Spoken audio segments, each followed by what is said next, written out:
This is the Hidden Killers podcast with Tony Bruschi. Featuring defense attorney, Hidden Killers daily contributor, and host of the Defense Diaries podcast, Bob Motta. Oh, the world of Delphi, Indiana, as the case gets closer and closer to a trial date of Richard Allen. More and more drama continues to fly, as expected it would be. Joining us to discuss, Bob Motta, defense attorney, the man who's been in the courtroom through all of these hearings, and I'm sure you'll probably be there once this thing starts up as well. What is going on here with these latest accusations that we're seeing flying? The defense team, again, accusing investigators of lying and omitting details. A new gag order has come into place.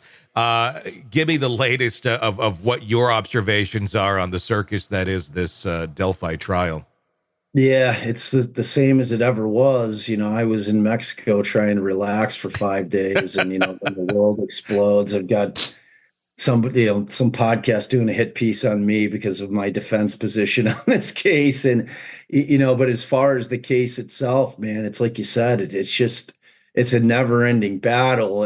And I think probably what's going on from the state side of it is they're trying to prepare for trial, and from the defense side of it, it's the same thing, but you've got probably one of the attorneys focusing on the mechanics of the issues that they're going to have to deal with at trial. And you've got one of the other attorneys trying to deal with the motion work that's going forward, which, as you aptly noted, what we most recently have seen is the state's response to the defense's third request for a Franks hearing. They came back with, a pretty strong response.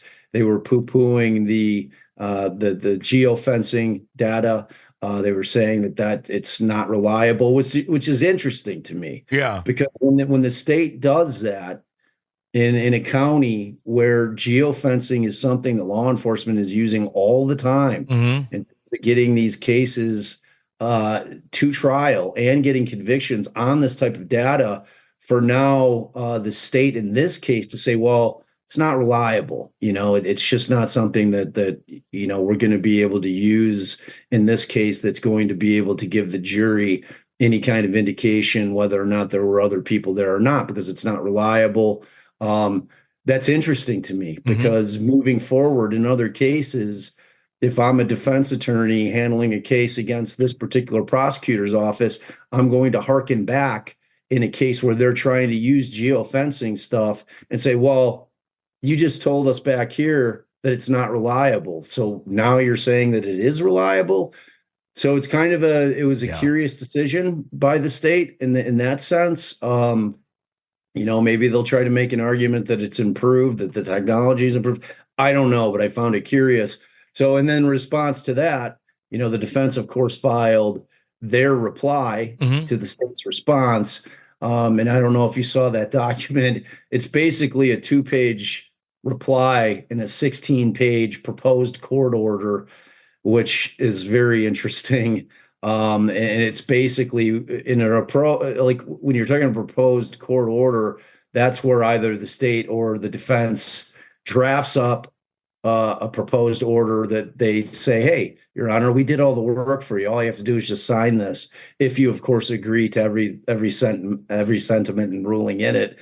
And in that, the defense is taking the opportunity to say, okay, look, after I being Judge Gull, the exhibits that were attached, I see that the defense was telling the truth about Tony Liggett lying about what one of the witnesses, Sarah Carbaugh, said in terms of what this person she saw was wearing. He was not wearing a blue jacket. He was wearing a tan jacket.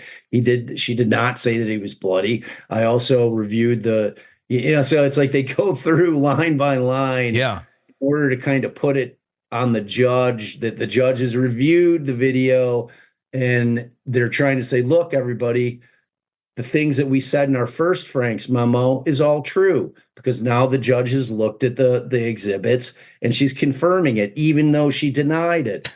So it's a really interesting play. I am sure that Judge Gull was furious with that.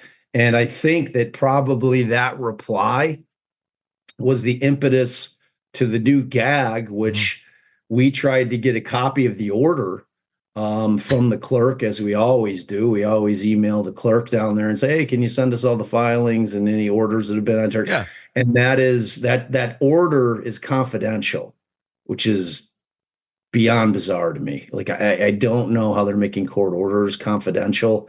So I have a feeling that the new gag is incorporating that reply in the manner in which the defense put it out there to the world. So yeah, it's crazy. It's a crazy, crazy case. But the gag order does not apply, though, to the attorney for the attorneys. So it still can, like, things can be delivered, at least through him a bit, which will be interesting to see, what comes out that way.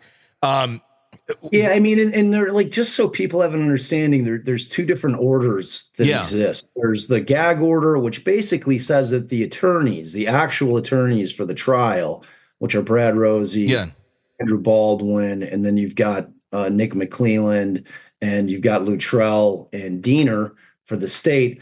Those participants who are actually participating in the trial cannot talk about the underlying facts and evidence in the case to the press, to the media. Mm-hmm. That's what a gag order is. The protective order is a different thing altogether.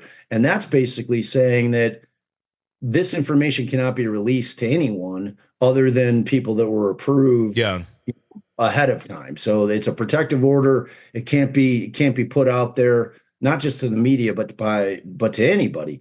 So those are different things. Now, Hennessy and Kara Winnicke, who both are defense bar lawyers who offered their services to come in and help, because lawyers in that state, and frankly, defense attorneys around the country, myself included, were very concerned about what was going on in this case procedurally. Yeah. And with respect to Rick Allen's rights in this case, were they being trampled on? I felt that they were. I felt that she removed his counsel, and it was completely unwarranted, and it destroyed his Sixth Amendment right to counsel. That's how I felt about it then. That's how I feel about it now.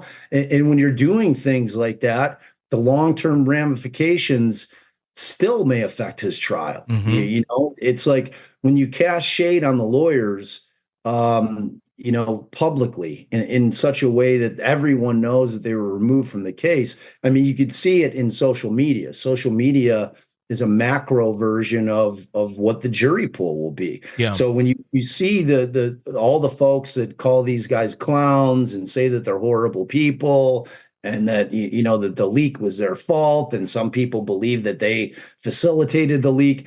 I mean, those things all come into play when you're talking about potential jurors, because what's to say that a potential juror hasn't seen that coverage of these two guys, who now find these two guys to be not credible as attorneys, and that think that everything that they're saying is a lie. So, I mean, it still affects his rights moving forward.